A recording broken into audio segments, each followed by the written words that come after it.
Good morning to my dear students. Students, as we were discussing about cell theory, and I told you that why cell is referred as a fundamental unit of life. Now, in the same series, students, today we are going to discuss an overview of cell. Students, as we all know that what is a cell? Cell is the smallest unit of life, and already in earlier classes we have done one experiment. In that experiment, we just removed out the onion peel and we observed the cell of the onion peel. And if you will little bit think or if you will recall little bit about it, so you will find out that basically onion cell is a plant cell, and it has a cell wall around it, and uh, just inner side of the cell wall it has a selectively permeable membrane which is referred as cell membrane. And similar to it, we already done one experiment that we have removed out cheek cells and then we stained it, and then once again we observed the cheek cells under microscopes. So students, when we compared a cheek cell along with a onion peel cell, then we find out that there is one additional thing in the onion peel cell, that is cell wall, which is made up of cellulose, and the cell wall is not present in cheek cell. Means cell wall is the characteristic feature of the plant cell which is absent in animal cell. Now, if we will talk further more about a structure of cell, so we will find out that this cell membrane encloses a fluid matrix type or fluid jelly type substance which is called as cytosol or cytoplasm. And one more structure is present in eukaryotic cell which is generally spherical in shape, and this is called as nucleus. So as we know that there are the three major components of a cell: the outermost cell membrane or plasma membrane, then a jelly type or we can say that fluid matrix type substance is there which is called as uh, cytosol or cytoplasm, and finally a spherical structure which is absent in prokaryotes but present in eukaryotes, it is called as nucleus. And this nucleus contains chromosomes, and the chromosome in turn contains the genetic material in the form of the DNA. Okay students, I want to tell you that cytosol or cytoplasm, which is a semi-fluid matrix type substance, occupies most of the volume of the cell, and this is the site for the cellular activities. I want to say that most of the cellular activities, because inside a cell various kinds of life processes are going on, various kinds of biochemical reactions are going on. All the reactions are taking place only and only into the cytoplasm, so we can say that uh, this is a site for the various chemical reaction, uh, and it keeps the living state. Means due to the biochemical activities of these chemicals, we have to say that which is going to take place into the cytoplasm, all the cellular activities are running parallel. And means I mean to say that cytosol, due to its chemical reactivity or due to the, because as it is providing the site for the chemical reactions, it is maintaining the living state of a particular cell.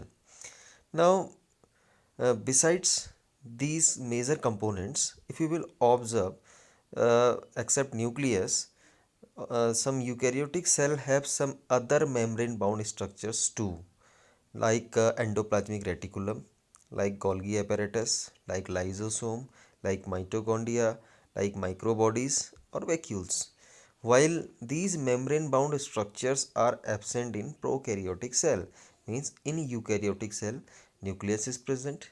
Except nucleus, some other membrane bound organelles are also present in eukaryotes, but these membrane bound organelles as well as the nucleus is absent in case of the prokaryotes. Now, I want to tell you one more thing. Ribosome is a kind of cell organelle which is not membrane bound, and it is present in both if we are talking about ribosome, so you will find out that ribosome is present in both type of cells. Either the cell is prokaryotic or eukaryotic. It is present in both kind of cells. Now, if the cell is prokaryotic, in prokaryotic cell, the ribosomes are scattered into the cytoplasm, isn't it?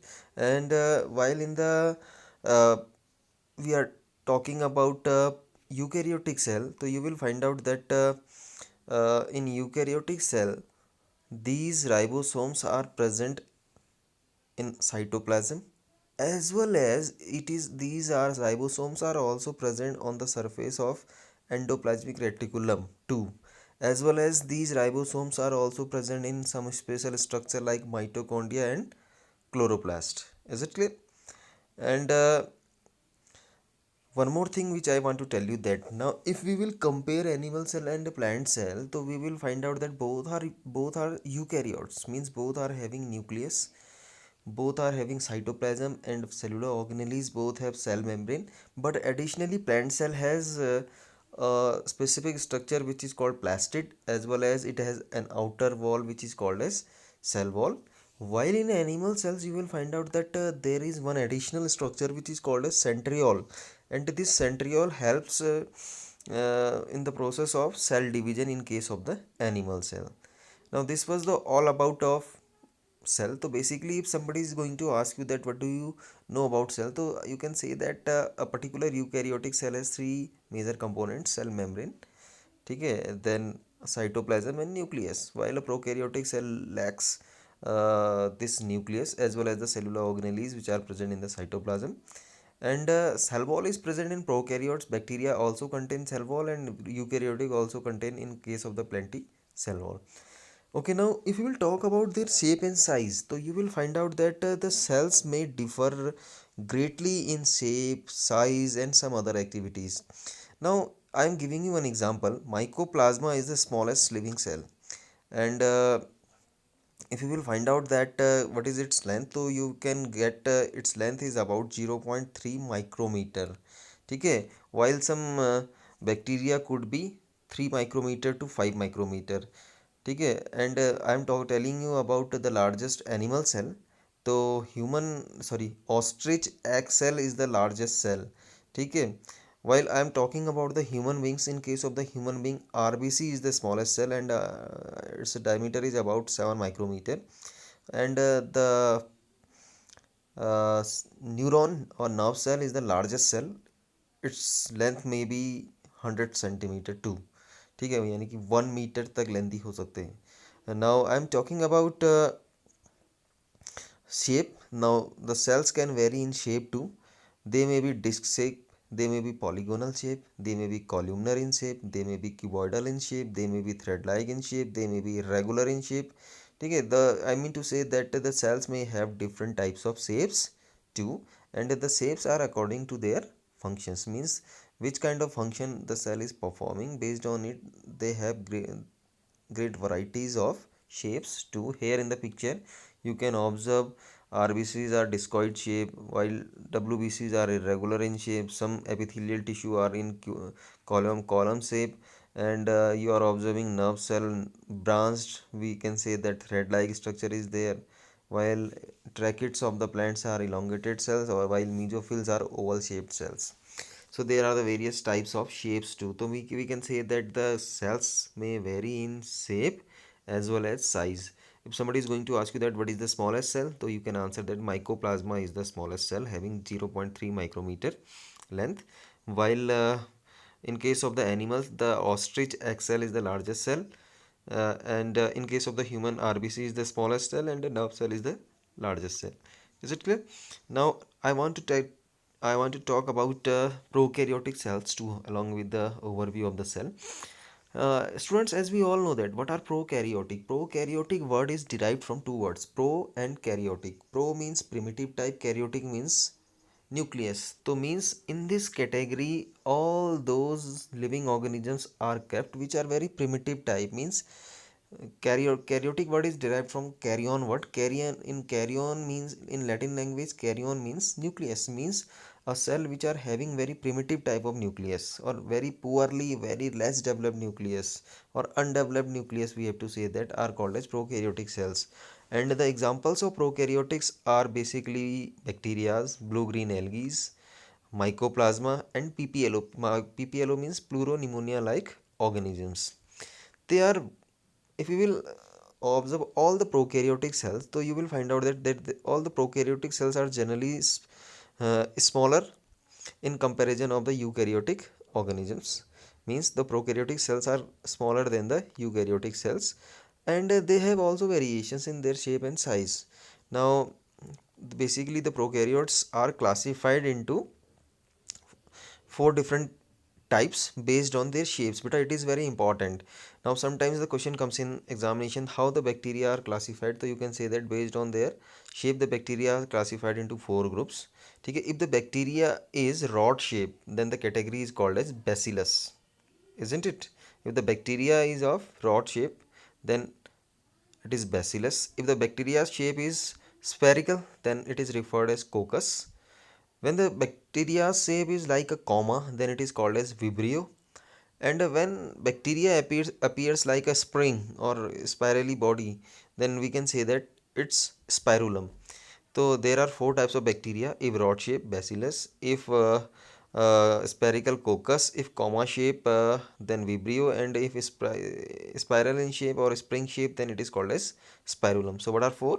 Bacillus, coccus, vibrio, and spirulum. Is it clear? Now we are talking some more thing about prokaryotic cells. Okay, the prokaryotic cells fundamentally similar, even though they have a great variety of shapes and functions. As I mentioned earlier, basically all the characteristics of most of the prokaryotic organisms are similar, but they can vary in shape due to their functions, and based on the function which they are performing. All the prokaryotes have a cell wall around the cell membrane. Means they have characteristic feature, they have cell membrane, and just outside the cell membrane they have a cell wall. They have also a matrix or fluid matrix which is called as cytoplasm. But the most important feature is that they lack well developed nucleus. It means they have genetic material. It doesn't mean they have genetic material. They have genetic material, they have their own DNA, but the DNA is not enclosed inside a nucleus. So it is scattered inside the cytoplasm, and the structure is called as nucleoid.